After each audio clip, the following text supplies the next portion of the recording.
चाहे आप कहीं भी क्यों ना हो, ये समस्त पृथ्वी परमेश्वर की उपस्थिति से भरी हुई है। वो इमैनुअल परमेश्वर हर समय हमारे साथ रहने वाला परमेश्वर है और वो हर जगह में उपस्थित रहने वाला परमेश्वर है।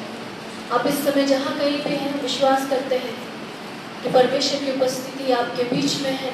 इस समय आइए हम सब थोड़े समय बिताएंगे परमेश्वर के चरणों के पास में, उसकी उपस्थिति में इस समय हम जाएंगे। और जिस प्रकार से हम जानते हैं कि ये पृथ्वी, ये सृष्टि बड़ी पीड़ा में इस समय पड़ी हुई है, इस समय दर्द से करा रही है और परमेश्वर के पुत्रों के आने के बाद को जोड़ रही है। इस समय हम परमेश्वर से प्रार्थना करेंगे। इन दिनों में जो कुछ भी चल रहा है हम सब जानते हैं, हर एक परिस्थिति को हम जानते हैं। इस समय ये हमारा परखा जाने का समय है। हम सब इस समय प्रार्थना करेंगे परमेश्वर से, एक मन एक चित्त होकर। हालेलुया।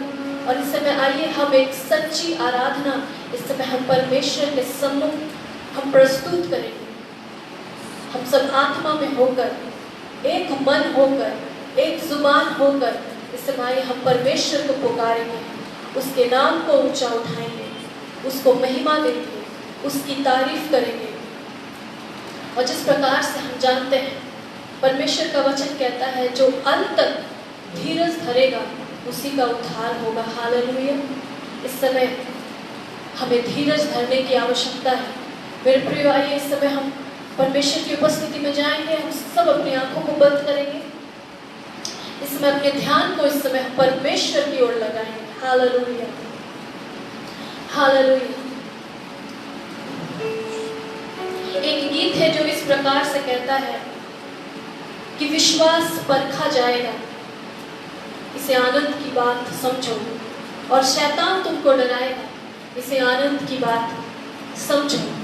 होगी परीक्षा, धीरज बढ़ेगा, तपने के पश्चात सोना बनेगा, आनंद समझो। और परमेश्वर का वचन कहता है कि सीमा के बाहर परमेश्वर परीक्षा न लेगा और यीशु मसीह की मर्जी से हर एक बात पूरी होगी। हालेलुया। आइए इस समय हम डरते और कांपते हुए और बड़ी भक्ति के साथ में समय परमेश्वर की उपस्थिति में चलेंगे। हालेलुया।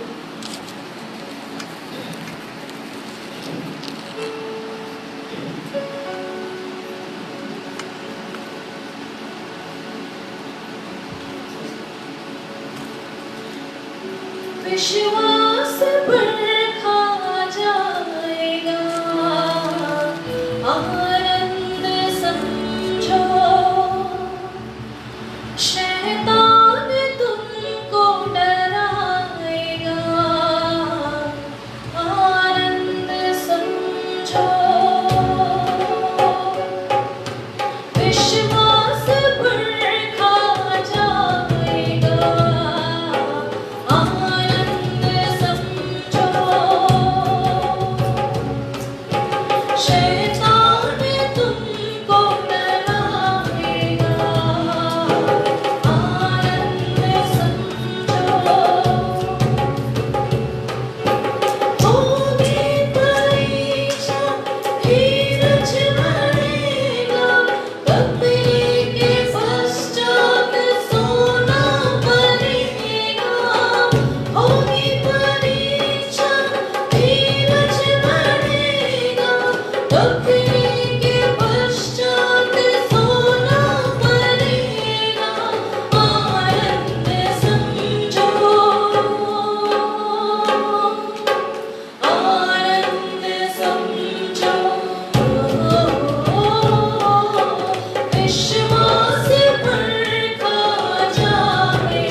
ऊंचा उठाते हैं प्रभु जी, आपकी जय जयकार करते हैं खुदा परमेश्वर, क्योंकि आप स्तुति के योग्य हैं प्रभु।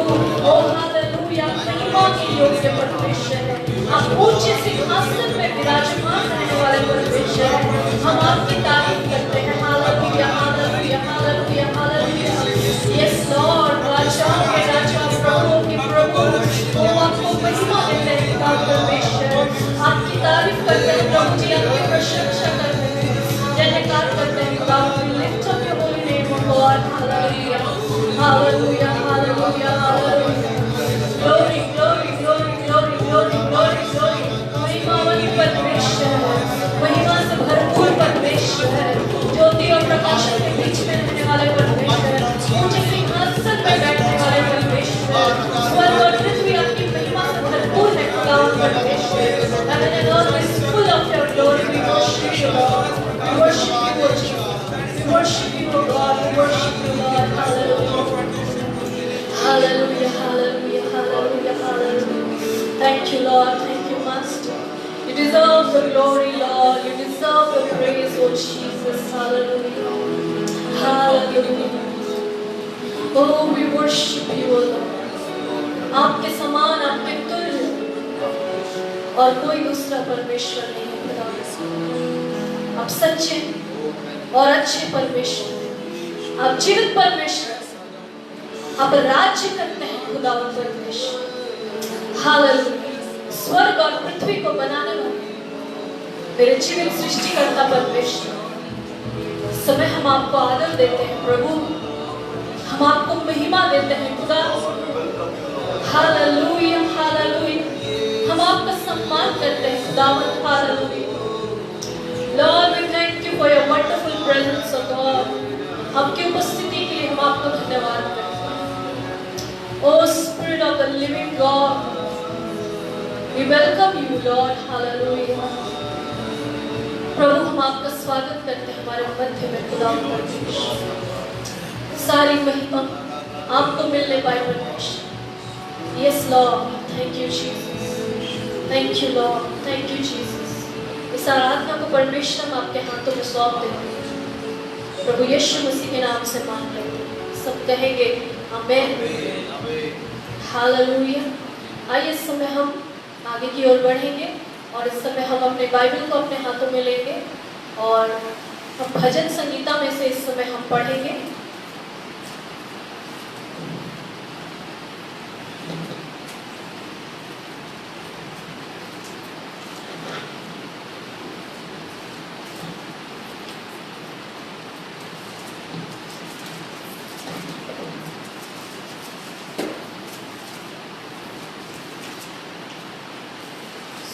भजन संहिता 104 अध्याय को पढ़ेंगे। हमारे साथ निकाले। एक पद को मैं पढ़ूंगा, दूसरे पद प्रकाशिया में पढ़ेंगे। सब कोई खड़े हो जाए।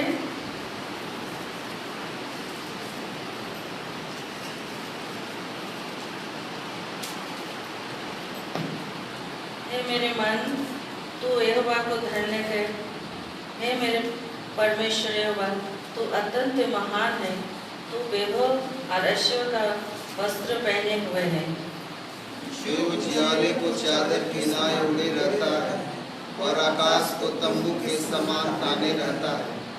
जो अपनी अटरिया की कवड़ी को जल में धरता है और मेघों को अपना रथ बनाता है और पावन के पंखों पर चलता है। जो पावनों को अपने दूत और धधकती आग को अपने टहलुओं बनाता है। जो पावनों को अपने दूत और धधकती आग को अपने टहलुओं बनाता है। तूने पृथ्वी को उसकी नींव पर स्थिर किया है ताकि वो कभी ना डगमगाए। तूने उसको गहरे सागर से ढांप दिया है, जैसे वस्त्र से जल पहाड़ों के ऊपर ठहर गया। तेरी घुड़की से वो भाग गया, तेरे गरजने के शब्द सुनते ही वो उतावली करके बह गया। वह पहाड़ों पर चढ़ गया और तराइयों के मार्ग से उस स्थान में उतर गया जिसे तूने अपने लिए तैयार किया था। तूने एक सीमा ठहराई जिसको वो नहीं लांघ सकता और ना लौट कर स्तर को उठा सकता है। हम 10 पद को एक साथ पढ़ेंगे। तू नालों में सोतों को बहाता है, वे पहाड़ों के बीच में बहते हैं। परमेश्वर इस पढ़े हुए वचन में आशीष दे।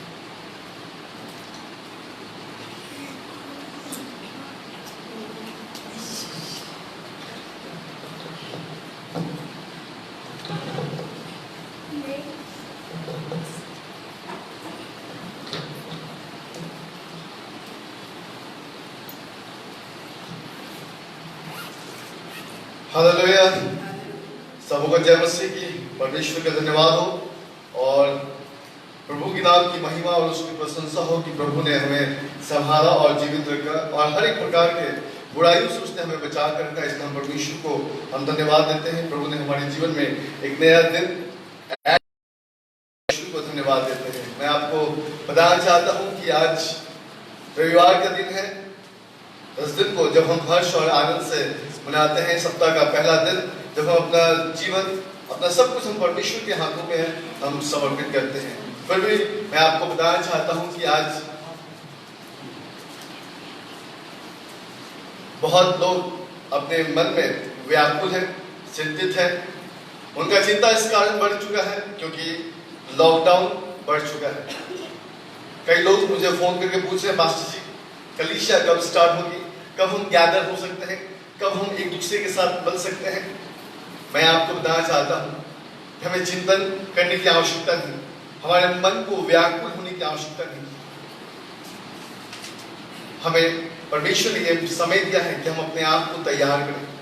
प्रभु ने ये मौका दिया है कि इन दिनों में हम परमेश्वर से न जाने हम कितने दूर थे। ये 40 दिन परमेश्वर हमें मौका देता है कि हम अपने आप को तैयार कर सकें। लेकिन जब हमारा खुदावन प्रभु यीशु मसीह जब बादलों में होकर आएगा, तब वो हमें अपने दुल्हन को एक साफ सुथरी, एक तेजस्वी कलीसिया को देखेगा और उसे वो बादलों में लेकर जाएगा। लेकिन मैं आपको बताना चाहता हूं, आपकी व्याकुलता, आपकी चिंताएं आपके जीवन में बड़े काम नहीं कर सकते। Do not be anxious। आपको चिंता करने की आवश्यकता नहीं है। चिंता मत कीजिए कि कब हम गैदर होंगे। चिंता करना है तो इस विषय के बारे में चिंता कीजिए कि जब प्रभु आएगा तो क्या वो हमारे बीच में उस प्रेम को देख पाएगा, क्या वो उस विश्वास को देख पाएगा। मैं आपको बताना चाहता हूं कि परमेश्वर का वचन कहता है कि हमें किसी भी बात की चिंता करने की आवश्यकता नहीं। आपका मन व्याकुल होना हम समझ सकते हैं। परमेश्वर के साथ उसके आंगन में एकत्रित होना, बाइबल बताती है 1000 कहीं और होने से एक दिन परमेश्वर के भवन में होना उत्तम है।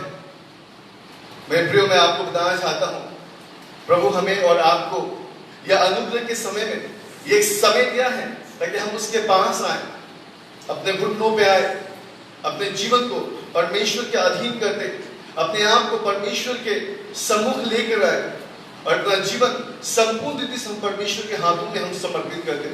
मैं आपको बताना चाहता हूं क्योंकि परमेश्वर जीवित है, प्रबल है और सामर्थ्य है। व्यवस्था बताती है कि उसका हाथ छोटा नहीं हो गया कि वो हमारा उद्धार ना कर सके, लेकिन हमारे पाप इतने बढ़ गए हैं कि उसने हमसे अपना मुंह मोड़ लिया है। मैं आपको बताना चाहता हूं कि हमें इन घड़ी में चिंता करने की आवश्यकता नहीं, लेकिन हमें परमेश्वर में स्थिर होने की आवश्यकता है, प्रभु में हमें बलवंत होने की आवश्यकता है और हमें परमेश्वर के साथ उसके समानता में जुटने की आवश्यकता है। बाइबल बताती है, जब आप फिलिपियों की पत्री उसके 4 अध्याय और उसके 6 और 7वें वचन को आप पढ़ेंगे, व्यवस्था बताती है किसी भी बात की चिंता मत करो, परंतु हर एक बात में तुम्हारे निवेदन, प्रार्थना, विनती के द्वारा धन्यवाद के साथ परमेश्वर के सम्मुख उपस्थित किए जाएं। तब परमेश्वर की शांति जो सारी समझ से बिल्कुल परे है, तुम्हारे हृदय और तुम्हारे विचारों को मसीह यीशु में सुरक्षित रखेगी। व्यवस्था बताती है कि हमें किसी भी बात की चिंता करने की आवश्यकता नहीं। मैं जानता हूं कि आज हम लॉकडाउन के सेकंड पड़ाव में हैं, दूसरे पड़ाव में हैं। कई लोग व्याकुल हैं क्योंकि आज वो आर्थिक रीति से कमजोर है। कई लोग चिंतन में हैं, उनके पास भोजन पर्याप्त रीति से नहीं है। लेकिन मेरे प्रियो, मैं आपको बताना चाहता हूँ, ये समय चिंता करने का नहीं। परमेश्वर का वचन बताता है कि उसने हमें विश्वासी कहकर पुकारा है। और अगर हम प्रभु में विश्वास करते हैं तो फिर चिंता के स्थान कहां पर है? और अगर हम चिंता करते हैं तो फिर विश्वास का स्थान कहां रह जाता है?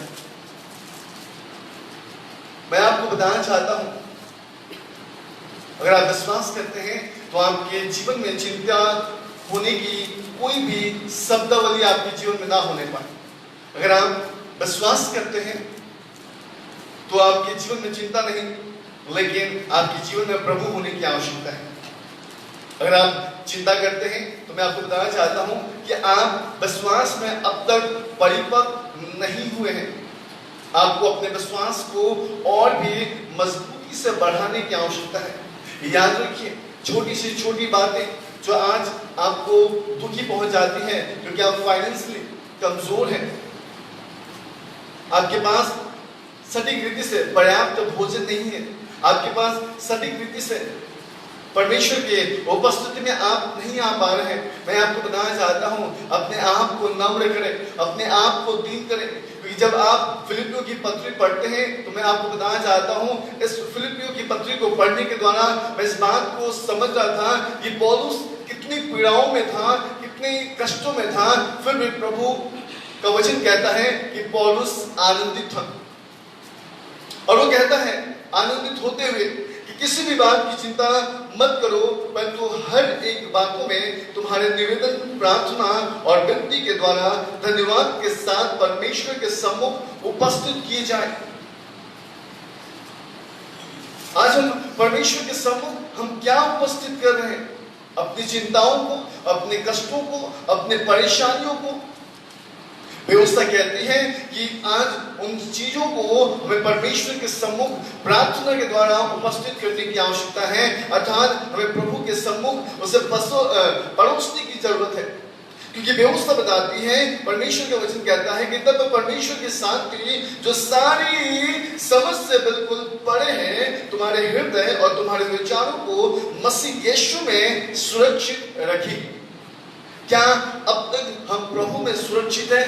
अगर नहीं है तो मैं आपको बताना चाहता हूं कि आज आपको व्याकुलता में अपने दिन गुजारने की आवश्यकता नहीं, लेकिन अपने आप को संपूर्ण रीति से परमेश्वर के अधीन करने की आवश्यकता है। अपने आप को परमेश्वर में समर्पित करने की आवश्यकता है। अपना जीवन प्रभु के अधीन कर देने की आवश्यकता है। क्योंकि मैं इस बात को आपके सामने रखना चाहता हूं, क्योंकि व्यवस्था बताती है जब यीशु मसीह पहाड़ी उपदेश दे रहे थे, उस वक्त उन्होंने अपने चेलों को और वहां पर बैठे हुए लोगों को इस बात का अंदेशा दिया, अर्थात इस वचन के द्वारा उनको चिताया कि इसलिए मैं तुमसे कहता हूं कि अपने प्राण के लिए यह चिंता न करना कि हम क्या खाएंगे और क्या पिएंगे। व्यवस्था कहती है अपने प्राण के लिए इस बात की चिंता न करना कि हम क्या खाएंगे और क्या पिएंगे, और ना अपने शरीर के लिए कि क्या पहनेंगे या क्या। प्राण भोजन से और शरीर वस्त्र से बढ़कर नहीं। आकाश की पक्षियों को देखो, वे ना तो बोते हैं, ना काटते हैं और ना खड्डों में बटोरते हैं, तो भी तुम्हारा स्वर्गीय पिता उनको खिलाता है। क्या तुम उनसे अधिक मूल्य नहीं रखते? तुम्हें कौन है जो चिंता करके अपनी अवस्था में एक घड़ी भी बढ़ा सकता है? और वस्त्र के लिए क्यों चिंता करते हो? जंगली शोषण पर ध्यान करो कि वे कैसे बढ़ते हैं। वे ना तो परिश्रम करते न काटते हैं। तो भी तुमसे कहता हूं कि सुलेमान भी अपने सारे विवेक में उनसे किसी के समान वस्त्र पहने हुए न था। इसलिए जब परमेश्वर मैदान के घास घास को जो आज है कल भार में झोंकी जाएगी, ऐसे वस्त्र पहनता है। तो हे अल्पविश्वासियों, तुमको वह क्यों कर ना पहनाएगा? इसलिए तुम चिंता करके या न कहना कि हम क्या खाएंगे, क्या पिएंगे या क्या पहनेंगे, क्योंकि अन्य जाति इन सब वस्तुओं की खोज में रहते हैं और तुम्हारा स्वर्ग पिता जानता है कि तुम्हें किन वस्तुओं की आवश्यकता है। इसलिए पहले तुमको उसके राज्य और धर्म को खोज करो, तो ये सब वस्तुएं भी तुम्हारे लिए हो जाएंगी। बाइबल बताती है क्या हमें वस्तु की खोज में रहने की आवश्यकता नहीं, चिंताओं में जानने की आवश्यकता नहीं, मन व्याकुल करने की आवश्यकता नहीं, लेकिन आज हमें परमेश्वर के राज्य में आने के विषय में सोचने की आवश्यकता है। अब कलीसिया में आने की चिंता ना करें, लेकिन आप इस बात की चिंता करें कि आप क्या परमेश्वर के राज्य में हैं। मेरे प्रियो, मैं आपको बताना चाहता हूं, हजारों लोग प्रभु के कलीसियाओं में आते हैं, लेकिन क्या उन हजारों लोगों में से हजारों लोग प्रभु के राज्य के लिए तैयार हैं? क्योंकि व्यवस्था बताती है कि परमेश्वर का राज बातों का नहीं परंतु सामर्थ का है। और मैं आपको बताना चाहता हूं कि अगर आज आप परमेश्वर के राज्य में हैं, तो आपके ऊपर में परमेश्वर का सामर्थ अवश्य पड़ेगा, क्योंकि परमेश्वर का सामर्थ आपके जीवन में आपके मन को व्याकुलता में नहीं लेके आएगी। व्यवस्था बताती है, परमेश्वर का वचन कहता है कि तू अपनी समझ का सहारा ना लेना, परंतु संपूर्ण रीति से यहोवा पर भरोसा रखो।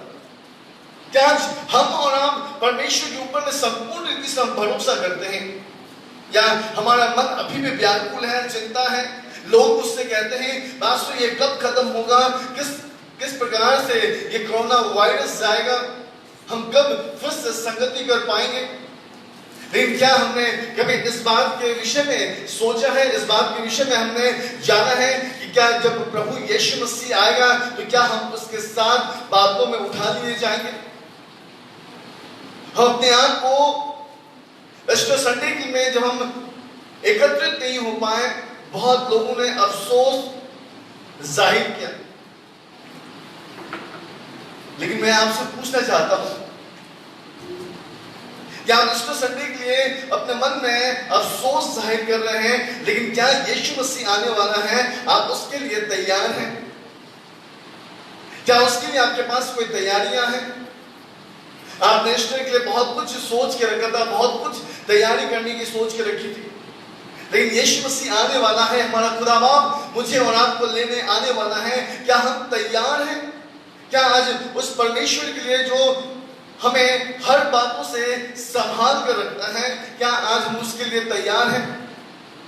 मेरे प्रियो, मैं आपको बताना चाहता हूं, ये समय चिंता करने की नहीं, ये समय व्याकुलता में बिताने की नहीं, लेकिन अपने आप को परमेश्वर में समर्पित करने की आवश्यकता है, अपने आप को प्रभु में बढ़ाने की आवश्यकता है, अपना जीवन संपूर्ण रीति से परमेश्वर के हाथों में समर्पित करने की आवश्यकता है, क्योंकि व्यवस्था बताती है उसी को स्मरण करके सब काम करना, वो तेरे लिए सीधा मार्ग निकालेगा।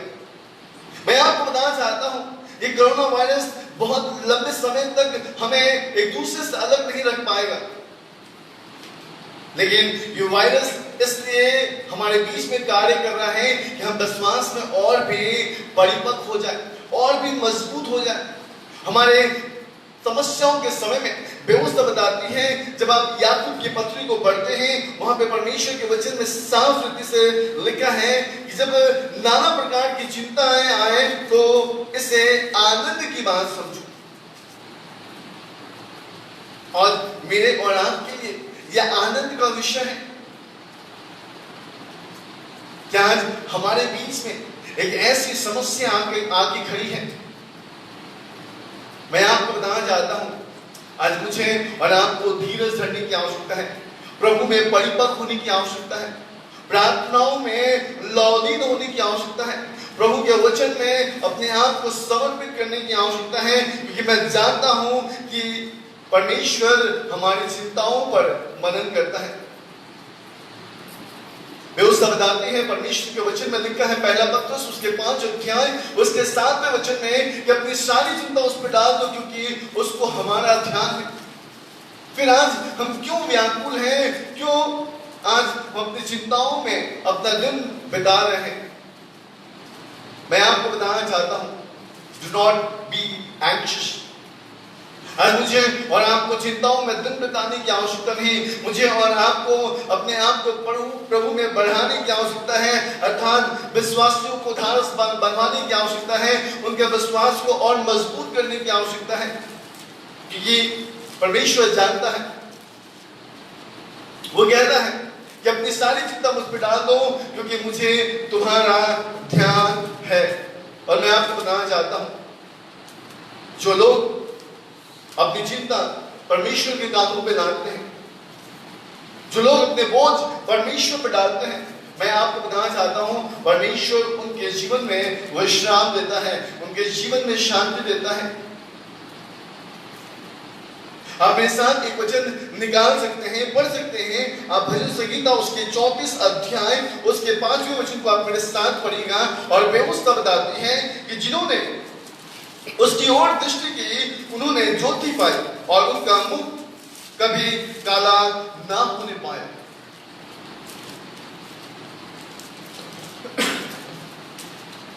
जिन्होंने उसकी ओर दृष्टि की, जिसने प्रभु यीशु मसीह की ओर अपना जीवन समर्पित किया, व्यवस्था बताते हैं उन्होंने ज्योति पाई, अर्थात उनके ऊपर एक तेज आया, अर्थात उनके ऊपर में एक चमक आई। और मैं आपको बताना चाहता हूं, व्यवस्था बताती है कि उनका मुंह कभी काला ना होने पाया। इसलिए संत पौलुस कहते हैं रोमियो की पत्री में कि जो कोई यीशु पर विश्वास करता है वो कभी भी लज्जित ना होने पाता है। मैं आपको बताना चाहता हूं, व्यवस्था कहती है कि जिन्होंने अपने आप को प्रभु के ऊपर समर्पित किया, प्रभु की ओर उन्होंने ज्योति पाई और उनका मुंह कभी भी काला नहीं हुआ। मैं आपको बताना चाहता हूं, प्रभु मुझे और आपको कभी लज्जित नहीं होने देगा। अगर अपनी चिंताओं को अगर आप प्रभु के कानों पे अगर आपने डाल दिया है, अगर आप लगातार चिंताओं में हैं, तो मैं आपको बताना चाहता हूं कि आप विश्वास से नहीं, आपको अभी भी विश्वास में आने की आवश्यकता है। मेरे प्रियो, मैं आपको बताना चाहता हूं, व्यवस्था बताती है, आइए आप मेरे साथ 34 अध्याय उसके 6वें वचन को आप पढ़िएगा। व्यवस्था बताती है, जिस दिन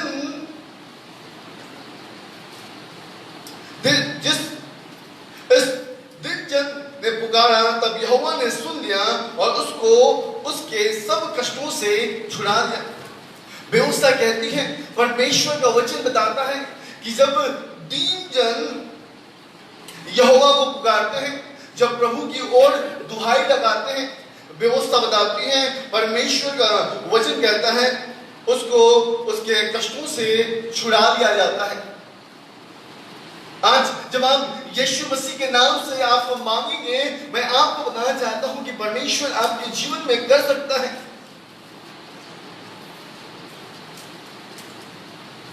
आज हो सकता है कि आपको मदद करने वाले कोई हाथ नहीं है, लेकिन मैं आपको बताना चाहता हूं, आपके पास जितना है आप अपने हाथ को बढ़ाइए और विश्वास के साथ प्रार्थना कीजिए। हमारा वो परमेश्वर है जिसने 5 रोटियों से हजारों लोगों को भोजन कराया।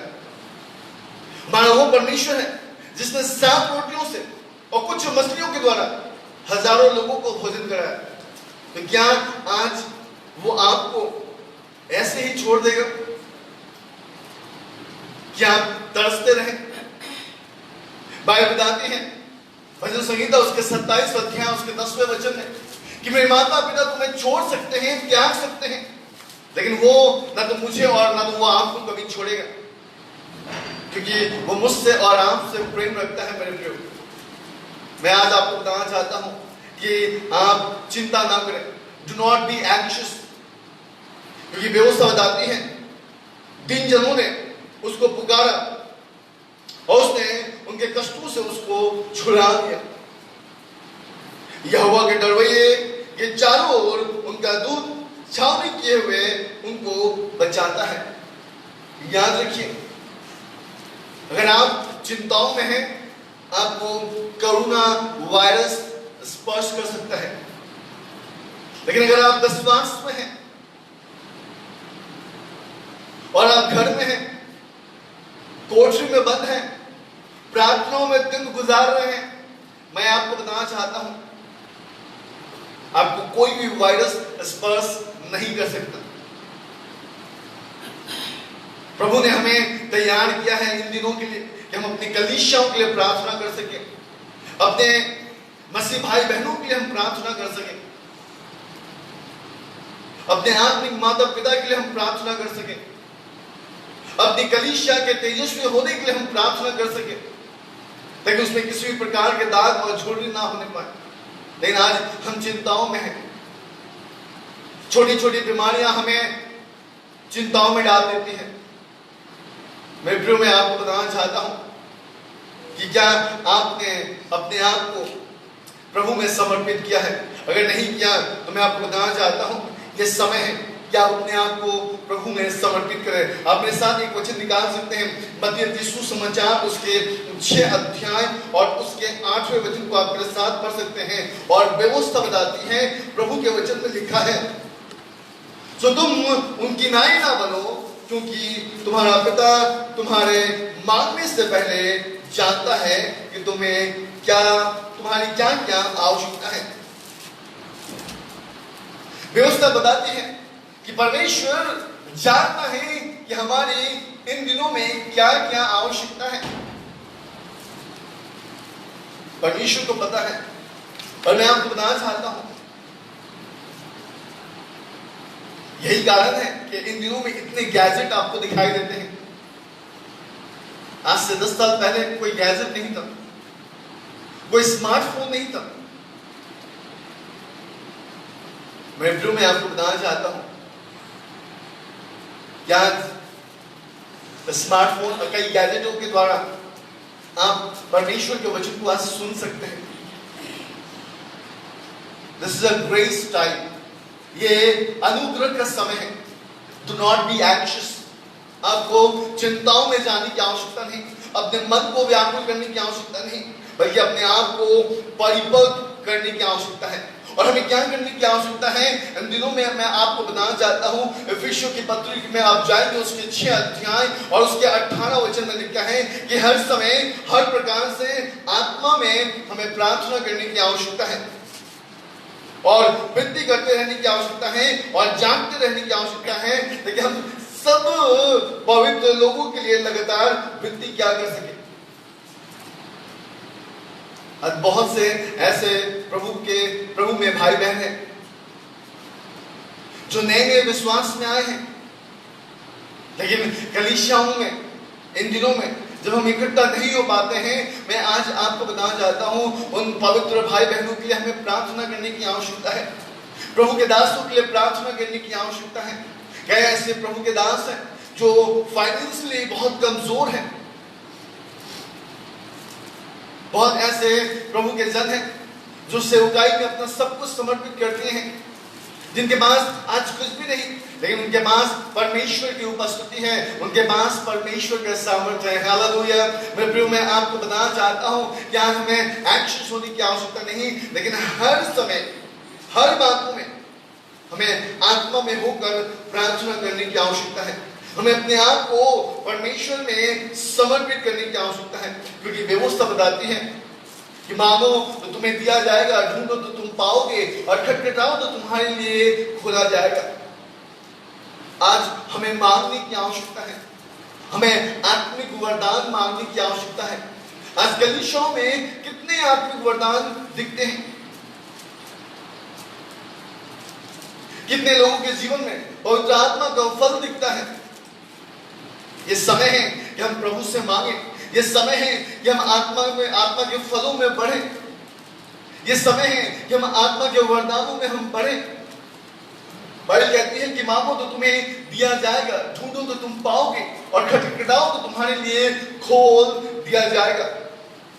क्योंकि जो कोई मांगता है उसे मिलता है, जो ढूंढता है वो पाता है, और जो खटखटाता है उसके लिए खोला जाता है।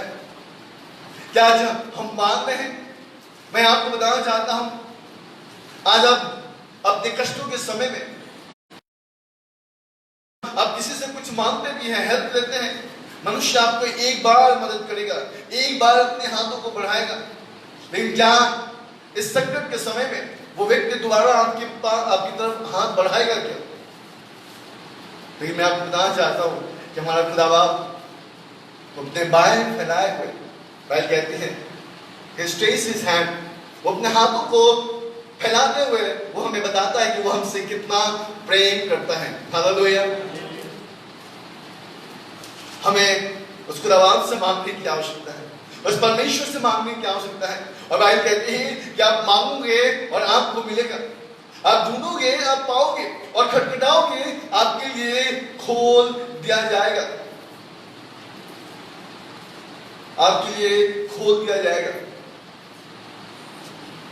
आज हम कोरोना वायरस की वजह से आज हम अपने अपने घरों में चिंताओं में हैं, पैनिक हो रहे हैं,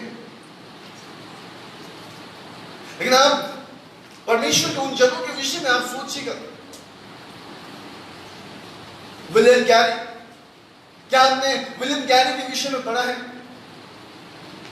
जो विलियम कैरी यूके से भारत आना चाहते थे,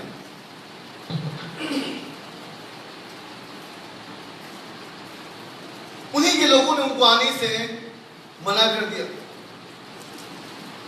लेकिन क्या वो रुक गए?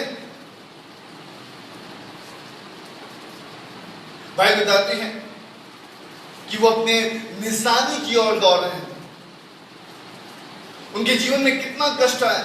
अय्यूब के जीवन में आप देखिएगा, हमारे लिए ये कष्ट नहीं, लेकिन ये समय है कि हम अपने आप को तैयार कर सकें। 40 डेज, मैं 40 दिन के विषय में आज नहीं बताना चाहता, लेकिन फिर भी मैं आपको थोड़ा सा ले जाना चाहता हूं।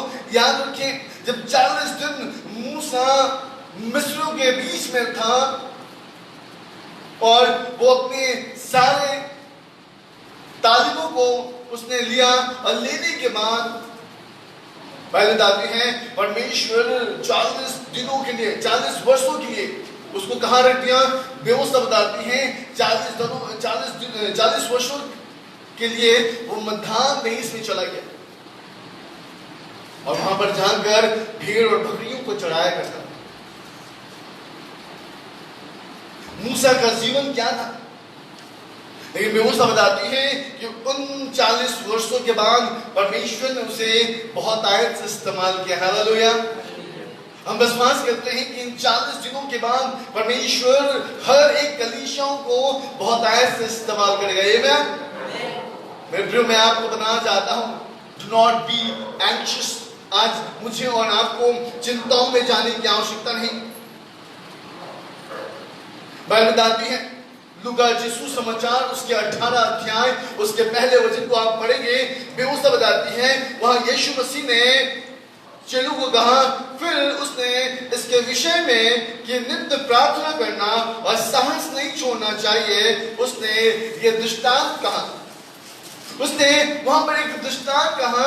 व्यवस्था बताती है यीशु मसीह वहां पर चेलों से बातचीत करते हैं और कहते हैं कि इनके विषय में नित्य प्रार्थना करना और साहस नहीं छोड़ना।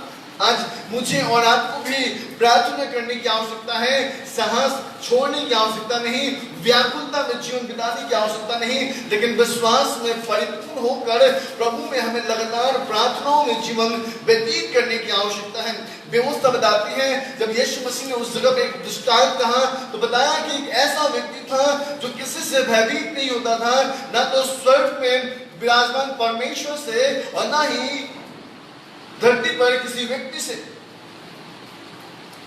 लेकिन एक ऐसी स्त्री उसके पास जाती थी जो विधवा थी, और व्यवस्था बताती है वो स्त्री हर दिन जाकर उस न्याय से एक बात कहती थी कि मेरा न्याय चुका दो, मेरा न्याय चुका दो, मेरा न्याय चुका दो। उसने साहस नहीं छोड़ा, उसने हार नहीं मानी, उसने विश्वास में वो कमजोर नहीं हो गई, लेकिन हर दिन वो उस व्यक्ति के पास जाकर उससे कहती थी, उस न्याय के पास जाकर कहती थी कि मेरा न्याय चुका दो, मेरा न्याय चुका दो, मेरा न्याय चुका दो। और एक दिन आया, एक समय आया, वो न्याय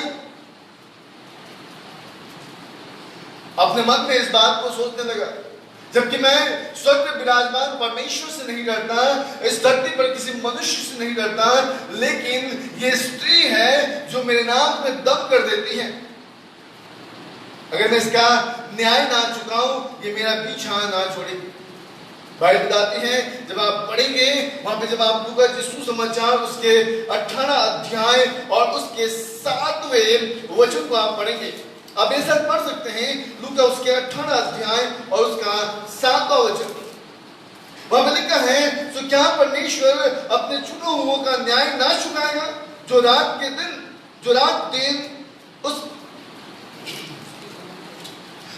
दिन उसकी दुहाई देते रहते हैं, और क्या वो उसके विषय में देर करेगा?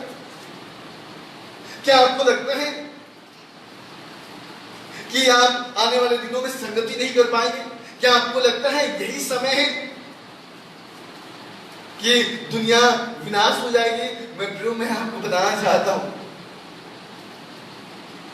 इससे भी बड़े बड़े समस्याएं आने वाली है, इससे भी बड़े बड़े कठिन समय आने वाला है, और भी कोरोना आने वाला है। याद रखिएगा, ये तो आप मामूली अंश अभी आप देख रहे हैं। इन दिनों में आपकी व्याकुलता बढ़ रही है, इन दिनों में आपकी चिंताएं बढ़ रही है। आज मैं आपको बताना चाहता हूं, आज हम विश्वासियों के जीवन से हम कोई भी काम करें, हर एक काम से परमेश्वर को महिमा मिलने की आवश्यकता है। कुलुष्यों के पत्र उसके 3 अध्याय और उसका 17 वचन कहता है, वचन से या काम से जो कुछ भी करो, प्रभु यीशु मसीह के नाम से करो, और उसके द्वारा परमेश्वर पिता का धन्यवाद करो। क्योंकि मैं आपको बताना चाहता हूं कि आज मुझे और आपको कोई बचा सकता है तो केवल एकमात्र हमारा खुदावंद यीशु मसीह हमें बचा सकता है। हमें पैनिक होने की आवश्यकता नहीं, हमें परेशान होने की आवश्यकता नहीं, व्याकुलता में जाने की आवश्यकता नहीं। अपने चिंताओं को अपने पांव के तले रौंद दीजिए, जिस प्रकार हम शैतान की योजनाओं को अपने पांव तले रौंद देते हैं। मैं आपको बताना चाहता हूं, यीशु मसीह जीवित है। हालेलुया। यीशु मसीह जिंदा है, वो कल और आज युगानुग एक सा है। वो मेरे और आपके जीवन में बड़े बड़े चिन्ह और चमत्कार कर सकता है। हमें चिंताओं में नहीं, विश्वास में बढ़ने की आवश्यकता है। हमें विश्वास में परिपक्व होने की आवश्यकता है।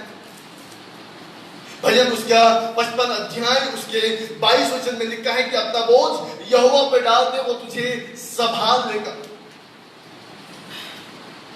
किसी व्यक्ति पर मत डालिए, लेकिन परमेश्वर पर अपना बोझ यहोवा पर डाल, वो मुझे और आपको संभाल लेगा। याद रखिए, व्यवस्था कहती है कि अपना बोझ यहोवा पर डाल, वो तुझे संभाल लेगा, वो धर्मियों को कभी टलने ना देगा। भजन संहिता बताती है कि धर्मी जन खजूर के पेड़ के समान फूलेंगे और फलेंगे। खजूर का पेड़ कहां होता है? अब देखिए, ऐसे जो उजाड़ जगह पे होता है जहां पर पानी भी नसीब नहीं होता। व्यवस्था कहती है जब एलिया उस पर्वत के पीछे जाकर छुप गया, उसके पास कुछ भी नहीं था, परमेश्वर ने कौमों को भेजा। हाँ? क्या आज वो खुदा बाप मुझे और आपको हमारी आवश्यकताओं की चीजों को क्या हमारे लिए नहीं देगा? क्या आज हम इतने कमजोर हैं? मैं आपको बताना चाहता हूं, हमें बस परमेश्वर के ऊपर निर्भर होने की आवश्यकता है। आइए हम अपने मनों को खोलें, अपने मुंह को खोलें और परमेश्वर को हम पुकारें और प्रभु को हम कहें। भजन उसके 62 अध्याय उसके 8 वचन कहता है, हे लोगों हर समय उस पर भरोसा रखो, उससे अपने मन की बातें खोल कर कहो, परमेश्वर हमारा शरण स्थान है। परमेश्वर हमारा शरण स्थान है। आइए आज हम अपने परमेश्वर को मन से पुकारें और मन से प्रभु को हम कहें और कहें कि प्रभु मेरा भरोसा केवल तुझ पर है। उस दिन के विषय में सोचिए जिस दिन आप प्रभु के पास आए थे। उस दिन के विषय में सोचिए जिस दिन आपने पवित्र आत्मा की उपस्थिति में यीशु मसीह को अपना एकमात्र उद्धारकर्ता परमेश्वर मान के ग्रहण किया। उस दिन के विषय में सोचिए जब आप पानी में डूबकर बपतिस्मा लेने वाले थे। क्या आपका विश्वास इतना कमजोर हो गया कि आप चिंताओं में हैं? मैं आपको एक बात बताना चाहता हूं, अगर आप चिंताओं में हैं तो आप चिंताओं में जाने वाले हैं, लेकिन अगर आप विश्वास में हैं तो आप अनंत जीवन में जाने वाले हैं। हालेलुया। मेरे प्रियो, मैं आपके लिए एक सुसमाचार लेकर आया हूं और ये कि हमारा खुदा बाप यीशु मसीह हमारे बीच में मौजूद है। वो हमारे तमाम आवश्यकताओं को, तमाम जरूरतों को पूरा करने वाला है। हमें अपने मुंह को खोलकर अपने मन की बातों को परमेश्वर से अर्थात यीशु मसीह के नाम से मांगने की आवश्यकता है। ये व्यवस्था बताती है भजन उसके 62 अध्याय उसके 8वें वचन में, हे लोगों हर समय उस पर भरोसा रखो, उससे अपने अपने मन की बातें खोल कर कहो, परमेश्वर हमारा शरण स्थान है। परमेश्वर हमारा शरण स्थान है। और मैं आपको बताना चाहता हूं वो एक ऐसा शरण स्थान है जो हमें हर एक बातों से परिपूर्ण करता है। मैं आपको परमेश्वर के वचन से उत्साहित करना चाहता हूं। प्रभु के वचन से मैं आपको बताना चाहता हूं कि वो किस प्रकार से हमें संभाल कर रखेगा।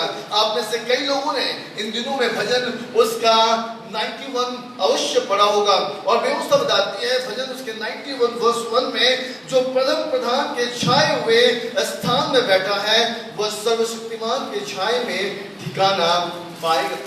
वो हमारा शरण स्थान है, वही हमारा घर है, वही हमें तमाम परेशानियों से बचा सकता है, हमें उलझनों से बचा सकता है। पैनिक होने की आवश्यकता नहीं, लोगों की बातों को सुनने की आवश्यकता नहीं, लेकिन एक कार्य करने की आवश्यकता है और वो है ये कि आपको परमेश्वर के वचन को अपने हृदय में रखने की आवश्यकता है। परमेश्वर के वचन को अपने मन में रखने की आवश्यकता है और आपको पुकारना है, निरंतर प्रार्थनाओं में लगे रहने की आवश्यकता है। क्योंकि जब आप निरंतर प्रार्थना में लगे रहेंगे, हर बात में धन्यवाद करेंगे, मैं आपको बताना चाहता हूं क्योंकि तुम्हारे लिए मसीह यीशु में परमेश्वर की यही इच्छा भी है कि हम लगातार प्रार्थनाओं में रहें, लगातार हम प्रभु को धन्यवाद दें। प्रभु भी हमसे यही चाहता है। लेकिन इस कोरोना वायरस की वजह से कहीं ना कहीं हमारे विश्वास में घात हो रहा है, कहीं ना कहीं हम विश्वास से नीचे स्तर पर जा रहे हैं, चिंताओं में जा रहे हैं। आज कहती है कि प्रभु ने हमें स्वर्ग और पृथ्वी का अधिकार दिया है। Now we have authority, हमारे पास स्वर्ग और पृथ्वी की कुंजियां हैं। व्यवस्था बताती है जो हम यहाँ बांधेंगे वह स्वर्ग में बांधा जाएगा, जो हम यहाँ खोलेंगे वह स्वर्ग में खोला जाएगा। मुझे और आपको यीशु मसीह के नाम से मांगने की आवश्यकता है। मेरे प्रियो, बाइबल कहती है यिर्मयाह भविष्यवक्ता की पुस्तक उसके 33 अध्याय उसके 30वें वचन कहता है कि मुझसे प्रार्थना कर और मैं तेरी सुनकर तुझे बड़ी बड़ी कठिन बातें बताऊंगा जिन्हें तू अभी नहीं समझता। हम चिंताओं में हैं, हमें प्रभु से प्रार्थना करने की आवश्यकता है। कभी आपने सोचा ये कोरोना वायरस क्यों आया? बस हम ये सोचते हैं ये वायरस आ चुका है, कहीं हम इससे इफेक्टेड ना हो जाए, कहीं हम संक्रमित ना हो जाए। लेकिन बाइबल कहती है कि मुझसे प्रार्थना कर और मैं तुझे बड़ी बड़ी और कठिन बातें बताऊंगा जिन्हें तू अभी नहीं समझता। याद रखिए, ये घड़ी है कि हम प्रभु के पास आए, ये घड़ी है कि हम प्रभु के पास आकर प्रार्थना करें और चिंताओं में ना जाए, बल्कि अपने आप को हम संपूर्ण रीति से उस यहोवा परमेश्वर पर हम समर्पित कर दें जो हर एक बातों का उपाय करने वाला परमेश्वर है। बाइबल कहती है कि आज हमें हर समय प्रार्थना करने की आवश्यकता है। केवल सुबह प्रार्थना करने से नहीं होगा। 55 अध्याय उसके 17 वचन को आप पढ़ेंगे, वहां पे बाइबल कहती है सांझ को, भोर को, दोपहर को, तीनों पहरों में दुहाई दूंगा और कहलाता रहूंगा और वो मेरा शब्द सुन लेगा। सांझ को, भोर को, दोपहर को, हर वक्त यही समय है। आप में से बहुत लोग रोजगार में जाने वाले हैं, कार्यों में जाने वाले हैं, अभी ऑफिस बंद है, अभी काम का स्थान बंद है, ये समय है। पहले हमारे पास एक कंप्लेन होता था कि पादरी साहब हम प्रार्थना नहीं कर सकते, वचन नहीं पढ़ सकते, क्योंकि हम सुबह उठते हैं, ऑफिस चले जाते हैं, फिर शाम को आते हैं, घर जाते हैं। परमेश्वर ने कहा अभी थकने की आवश्यकता नहीं रे बाबा, बल्कि अभी कमरे में बंद होने की आवश्यकता है, प्रार्थना करने की आवश्यकता है। सांझ को, दोपहर को, भोर में, है ना, हर समय हमें प्रभु के पास अपने आप को समर्पित करने की आवश्यकता है। डू नॉट बी एंग्जियस, आपको चिंता करने की आवश्यकता नहीं, चिंता मत कीजिए। क्योंकि मैं आपको बताना चाहता हूं, जब आप मेरे साथ एक वचन आप पढ़ेंगे, आइए मैं आपको बताऊं कि किस प्रकार दाऊद जब उलझनों में पड़ा, दाऊद जब समस्याओं में पड़ा, तो दाऊद ने चिंता नहीं की, लेकिन उसने क्या किया, उसने परमेश्वर की ओर हाथ बढ़ाया और उसने दुहाई दी। आप मेरे साथ निकाल सकते हैं पहला सैमुएल उसका 30 अध्याय और उसके 6 वचन को। First Samuel chapter 30 verse 6। और वहां पे बाइबल बताता है और दाऊद बड़े संकट में पड़ा क्योंकि लोग अपने बेटे और बेटियों के कारण बहुत शोकित होकर उस पर पथराव करने की चर्चा कर रहे थे। परंतु दाऊद ने अपने परमेश्वर यहोवा को स्मरण करके याद बांधा। बाइबल बताती है जब आप पहला सैमुएल उसके 30 अध्याय और उसके 6 वचन को जब आप पढ़ते हैं तो व्यवस्था बताती है कि किस प्रकार दाऊद उन दिनों में जब समस्याओं में गिरा, जब लोग व्याकुल थे और दाऊद के ऊपर में पथराव करने वाले थे। बाइबल बताती है परंतु दाऊद ने अपने परमेश्वर यहोवा को स्मरण करके याद बांधा। क्या हम और आप याद बांधे? क्या हमने इन घड़ी में विश्वास किया कि हमारा परमेश्वर जो बड़े बड़े चिन्ह और चमत्कार करने वाला परमेश्वर है, वो इस समस्याओं को भी, इन कलेश के दिनों में भी वो हमें स्थिर रखेगा और हमें तमाम संकटों से बचा कर रखेगा। मेरे प्रिय, मैं आपको बताना चाहता हूं, दाऊद पैनिक नहीं हुआ क्योंकि लोग उसके ऊपर में पथराव करने वाले थे, लोग दाऊद को मारने की योजना बना रहे थे। लेकिन दाऊद ने अपना हाथ बढ़ाया और व्यवस्था बताती है कि उसने परमेश्वर यहोवा को स्मरण करके याद बांधा। वो विश्वास में स्थिर होकर परमेश्वर से दुआ किया, प्रभु से प्रार्थना किया और बाइबल बताती है, बाइबल का परमेश्वर कहता है कि उसने दाऊद के प्रार्थनाओं को सुनकर उसे उत्तर भी दिया, उसे इस समस्याओं से बाहर निकाला। क्या वो खुदाबाप मेरा और आपका परमेश्वर नहीं, जो अब्राहम का, याकूब और इसहाक का परमेश्वर है, क्या वो मेरा और आपका परमेश्वर नहीं? बाइबल बताती है वो कल, आज और युगानुयुग एक सा है। वो हमारे जीवन में भी वही आश्चर्य कर्म कर सकता है जिसने दाऊद के जीवन में। जब आप इस बेहुस्ता की पुस्तक को आप पढ़ेंगे, केवल दाऊद के जीवन में नहीं, लेकिन बेहुस्ता बताती है, जब आप पहला शमूएल उसके 1 अध्याय को आप पढ़ेंगे, बेहुस्ता बताती है एक स्त्री जो अपने जीवन में व्याकुल थी, परेशान थी, चिंतन में थी, क्योंकि उसके जीवन में आशीष नहीं था, उसके जीवन में एक संतान की कमी थी। भजन उसके 127 अध्याय उसका 30वां वचन कहता है,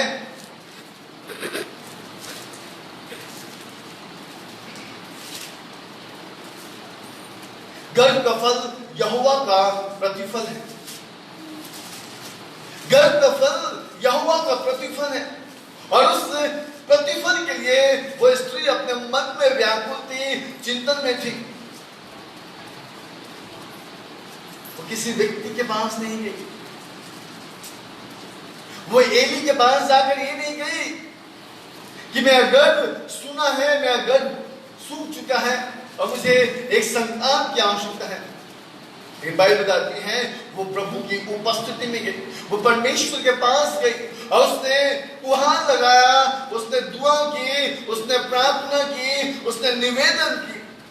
और बाइबल बताती है फिलिपियों के पत्र उसके 4 अध्याय उसके 6 वचन में कि किसी भी बात की चिंता मत करो, परंतु हर एक बातों में तुम्हारा निवेदन, प्रार्थना और विनती के द्वारा धन्यवाद के साथ परमेश्वर के सम्मुख उपस्थित किए जाए, तब परमेश्वर की शांति जो समझ से बिल्कुल परे है, तुम्हारे हृदय को, तुम्हारे विचारों को मसीह यीशु में सुरक्षित रखेगी।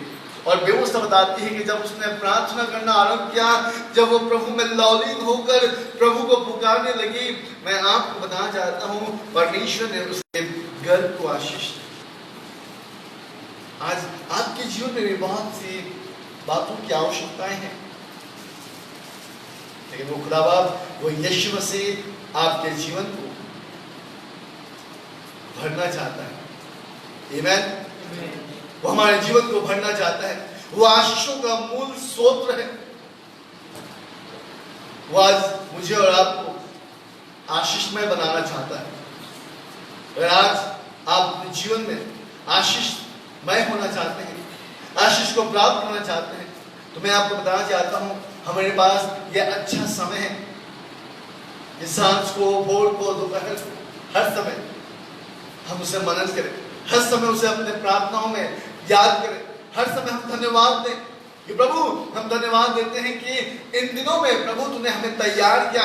हम तो प्रार्थना भी करने नहीं जानते थे, लेकिन प्रभु आपने हमें इस बात के लिए तैयार किया कि हम प्रार्थना करना सीख सके। हालेलुया। आप में से कई ऐसे लोग होंगे जो इस वक्त अपने आत्मिक पिता से नहीं मिल पा रहे, लेकिन जब आपके जीवन में छोटी छोटी बातें हो रही हैं, आप अपने घर में स्वयं प्रार्थना कर रहे हैं, हालेलुया, और आप अपने जीवन में चंगे भी हो रहे हैं। मेरे प्रियो, मैं आपको बताना चाहता हूं, यही तो परमेश्वर बताना चाहता है, यही तो परमेश्वर कहना चाहता है, और यही समय है तैयार करें। क्योंकि मैं आपको बताना चाहता हूं कि चरवाहा बच्चे जन्म नहीं देता, भेड़ बच्चे जन्म देते हैं। हालेलुया। परमेश्वर आने वाले दिनों में कलीसियाओं को तैयार करने वाला है, परमेश्वर आने वाले दिनों में कलीसियाओं को बढ़ाने वाला है, परमेश्वर आने वाले दिनों में कलीसियाओं में अद्भुत कार्य करने वाला है। अब प्रभु के जन दुष्ट आत्मा नहीं निकालेंगे, बल्कि विश्वासी लोग निकालेंगे। आमीन। मैं आपको बताना चाहता हूं, डू नॉट बी एंग्शियस। हमें चिंताओं में जाने की आवश्यकता नहीं, हमें अपने आप को व्याकुलताओं में भेजने की आवश्यकता नहीं, लेकिन हमें प्रभु के उपस्थिति में रखने की आवश्यकता है। आपको पता है, जब याकूब लबान के पास से निकला और वो परमेश्वर के स्थान में जाने वाला था, उस समय उसे पता चला कि रास्ते में उसका भाई एसाव उससे मिलने वाला है। उत्पत्ति उसका 32 अध्याय और 7 से 12 वचन को आप पढ़ेंगे, आपको उस जगह पे इस विषय में आपको प्राप्त होगा। और वे उससे बताती है कि जब याकूब वहां से निकला, बहुत चिंताओं में था, क्योंकि उसने अपने बड़े भाई के पहलौठे का अधिकार उसने छत से ले लिया था, और उसे इस बात का डर था कि अब मेरा भाई मुझसे मिलेगा और मेरे बच्चों को, मेरी पत्नियों को, मेरे सारे दास दासियों को, मेरे जानवरों को मार डालेगा, उससे सब कुछ छीन लेगा। उसका मन व्याकुल था। आपको पता है याकूब ने उस जगह भी दिमाग लगाया। याकूब ने उस जगह भी क्या किया, उसने 2 भागों में, बाइबल बताती है कि 2 भागों में याकूब ने क्या किया, याकूब 2 भागों में 2 दल बना दिया। लेकिन याकूब जब वहां से निकला, उसके मन में एक बात थी कि वो परमेश्वर लाबान के पास रहने के बावजूद परमेश्वर ने उसके जीवन में कितने आश्चर्य कर्म किए थे। एक लकड़ी के द्वारा याकूब को इस बात का स्मरण था। और बाइबल बताती है याकूब इस बात को जानते हुए याकूब ने क्या किया, आप मेरे साथ पढ़ सकते हैं उत्पत्ति उसका 32 अध्याय और उसका 12 वचन, जेनेसिस चैप्टर 32 वर्स 12। और वहां पर व्यवस्था बताती है, प्रभु के वचन में लिखा है, तूने तो कहा है कि मैं निश्चय तेरी भलाई करूंगा और तेरे वंश को समुद्र की बालू के टिक्कों के समान बहुत करूंगा, जो बहुतायत के मारे गिनी ना जा सके। हालेलुया।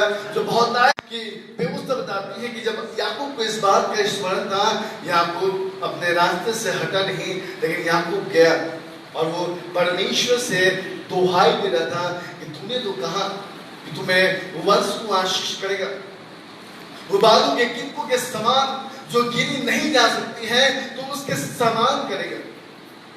और आपको पता है यही दुआई देता हुआ वो जब एसाउ से मिला, मैं आपको बताना चाहता हूँ याकूब का मुंह काला नहीं हुआ। हालेलुया। याकूब का मुंह लज्जित नहीं हुआ।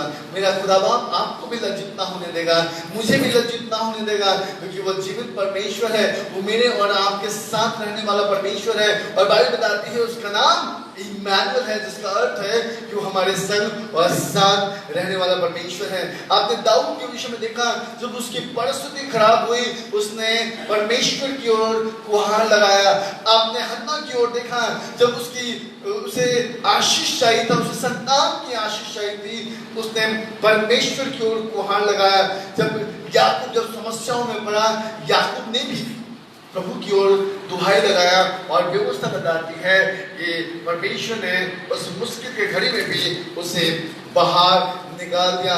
मैं आपको बताना चाहता हूँ, जब इज़राइल असूरों के घेराबंदी में था, जब आप 2 क्रॉनिकल चैप्टर 32 वर्स 20 को आप पढ़ेंगे, 32 अध्याय उसके 20 वचन को पढ़ेंगे, वहां पर लिखा है कि तब इन घटनाओं के कारण राजा हिजकिय्याह और आमोस के पुत्र यशायाह नबी दोनों ने प्रार्थना की और स्वर्ग की ओर दुहाई दी।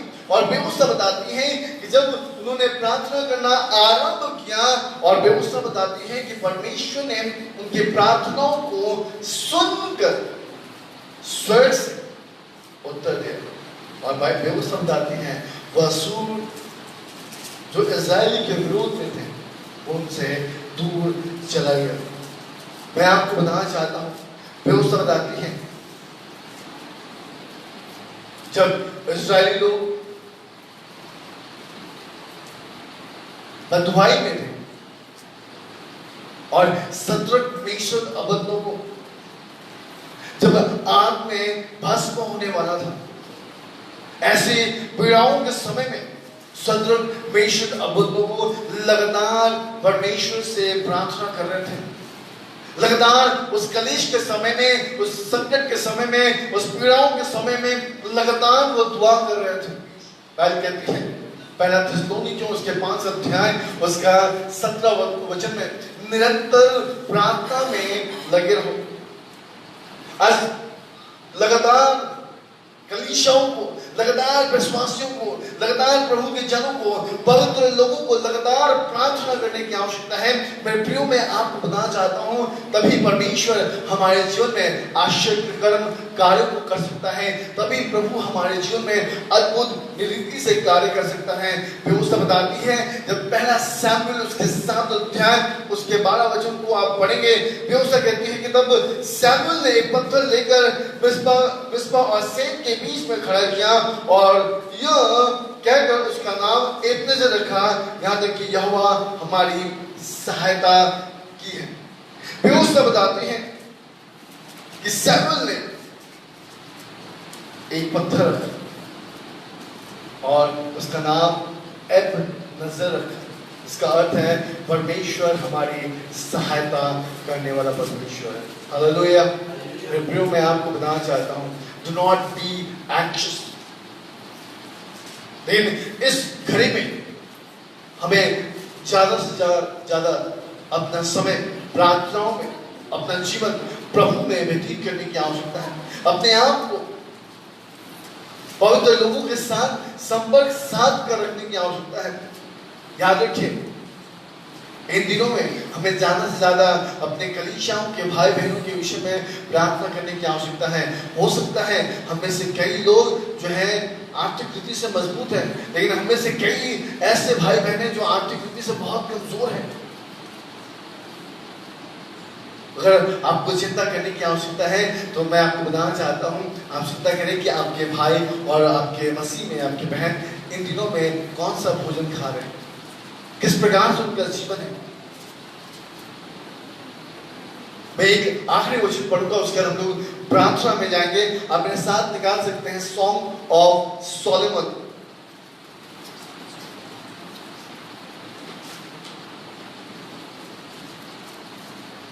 श्रेष्ठ गीत आप मेरे साथ निकाल सकते हैं और उसके 2 अध्याय और उसके 14 वचन को मेरे साथ आप पढ़िएगा।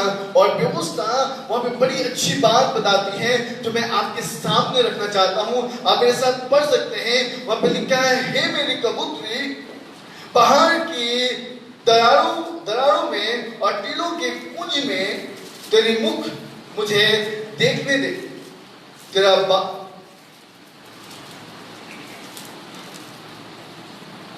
बोल मुझे सुनने दे, क्योंकि तेरा बोल मीठा और तेरी मुख अति सुंदर है।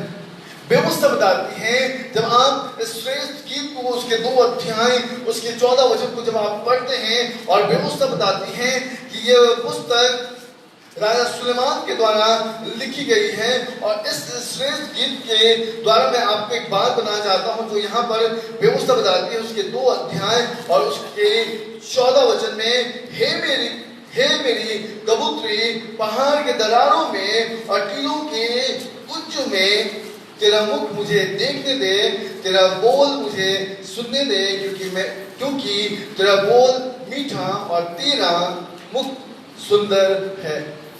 व्यवस्था बताती है, प्रभु का वचन कहता है, वो कलीसियाओं को कह रहा है, हे मेरी कबूतरी, पहाड़ों की दरारों में और टीलों के कुंजों में तेरा मुख मुझे देखने दे, तेरा बोल मुझे सुनने दे, क्योंकि तेरा बोल मीठा और तेरा मुख अति सुंदर है। मैं आपको बताना चाहता हूं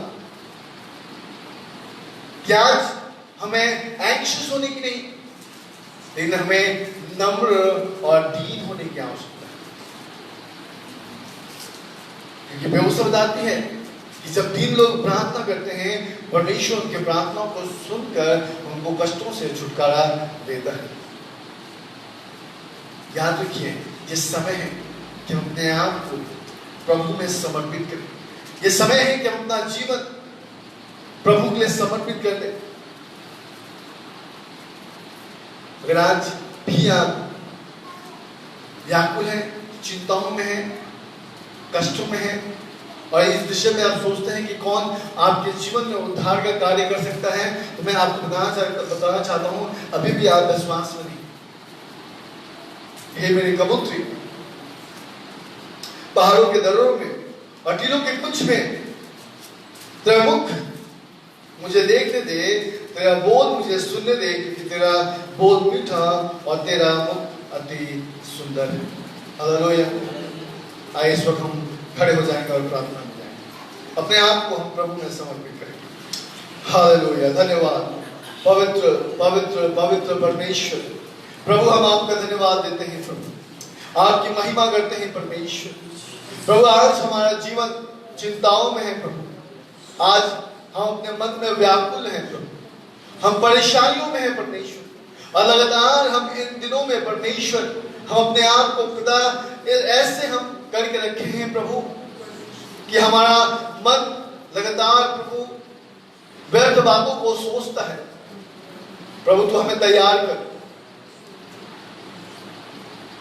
हमें प्रार्थना करना सिखा प्रभु, हमें नए नए शब्द दे ताकि प्रभु हम परिपक्व हो सके। हालेलुया, धन्यवाद, thank you Jesus, we worship you lord, we praise you Jesus, hallelujah, धन्यवाद यीशु।